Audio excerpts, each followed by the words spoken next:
Share बजार रे blood bath तेल दर वृद्धि जोगु सेंसेक्स 2500 पॉइंट ह्रास किछि क्षण रे निवेशकों कोटी कोटी टंका बुड़िला।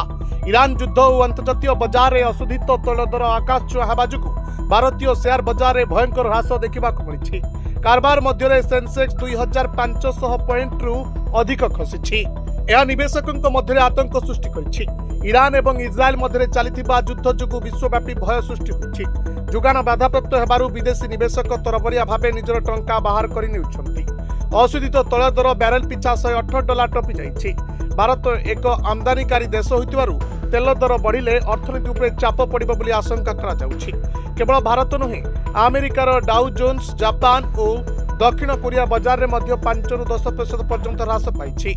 अमेरिकीय डॉलर तुलना रे भारतीय टंकार मूल्य बहुत कमिछि, जहा शेयर बाजार को आहुरी दुर्बल करिछि। विशेष करी तेल सह जड़ित सेक्टर तथा पेंट, विमान सेवा, टायर एवं ऑटोमोबाइल कंपनी गुड़िकर शेयर दाम बहुत कमिछि।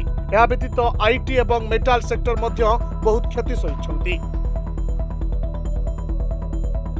Report Dinalipi live.